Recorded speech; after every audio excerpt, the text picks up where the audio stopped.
Основното училиште Димитар Македонски во Скопската населба Лисиче вчера ги отвори своите врати за почеток на проект кој ги засега сите – децата, наставниците, родителите. Најсовремено опремена со нова технологија и по модерни стандарди, оваа установа беше вистински избор за прослава на Меѓународниот ден за побезбеден интернет за децата. Димитар Македонски е училиште кое минатата година прослави 6 децении постоење. Од него се излезени генерации ученици, денес возрастни луѓе, успешни во најразлични професии. Еден од нив е и министерот Стефан Андоновски кој го отвори настанот. Во рамки на одбележувањето на овој ден, сакаме да ја подкрепиме свеста на младите, особено на учениците, за важноста на безбедното користење на интернетот, на модерните алатки, на социјалните медиуми. И од тука сметавме дека ваква комбинација на музичко-ликовен хепенинг во кој што ќе ги презентираме и придобивките од интернетот и безбедното користење на интернетот, ќе разговараме со младите како побезбедно да ги користат овие алатки на современото живење, начинот како да допреме до најмладите. Учениците со помош на наставниците ги покажаа своите бројни таленти на музичко-ликовен хепенинг, со претходно подготвени изложби и сценски настапи. Децата секогаш расположени за да научат нешто ново, наставниците со своето знаење да ги насочат и да им помогнат грижејќи се за нивната безбедност во секоја смисла, па така и од таа на интернет. Курир разговараше со директорката на училиштето која објасни колку е значајно што овој проект почнува токму од Димитар Македонски. Значи, пред се да изразам благодарност до министерот Стефан Андоновски, кој што одлучи токму овој проект да започне од нашето училиште.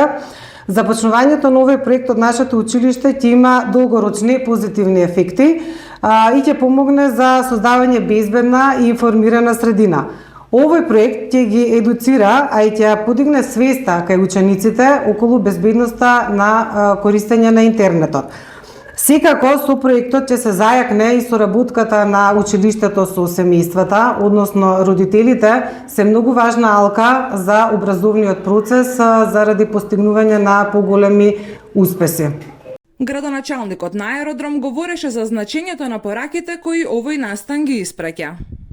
Едноски се надевам дека со ова ќе поттикнеме еден нов начин на размислување и кај децата, но пред се кај родителите, имајќи предвид дека обврската наша како родители да ги заштитиме децата од користење на небезбеден интернет. Интернетот е секојдневие и неизбежност, меѓутоа мораме да го користиме во правилна насока. Токму и затоа и преку денешниот настан ќе се бидеме да апелираме до сите родители и дечиња да користат безбеден интернет, односно интернетот да го користат во правилна насока, во насока на развој и истражување и учење. Настанот кој беше организиран вчера, дечињата ќе го паметат многу долго.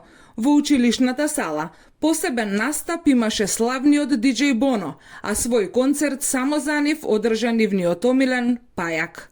Ова училиште веќе има преземено низа мерки за заштита на учениците, меѓу кои веќе е воведена забрана за користење на мобилни телефони за време на настава. Децата се должни, кога ќе дојдат на часови, телефонот да го стават на посебно означено место и оттаму може да го земат по завршување на последниот час пред да си заминат дома. Настанот беше организиран во рамки на проектот МК SafeNet, Центар за побезбеден интернет, проект кој е дел од програмата Дигитална Европа. Почнуваме проект важен, никој не смее да биде тажен. Тука секој дете се смее, ова вештачка интелигенција не е. Нашето училиште денес со гордост брика.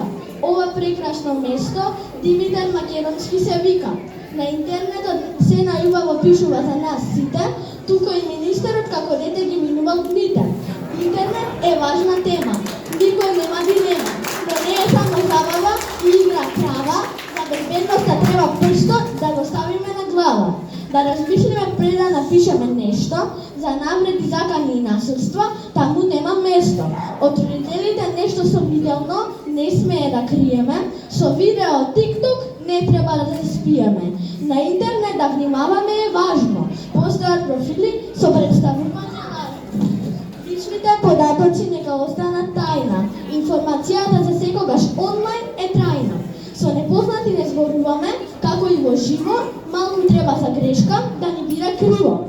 На интернет може да учиме, истражиме, да знаеме се, но да го користиме безбедно, тоа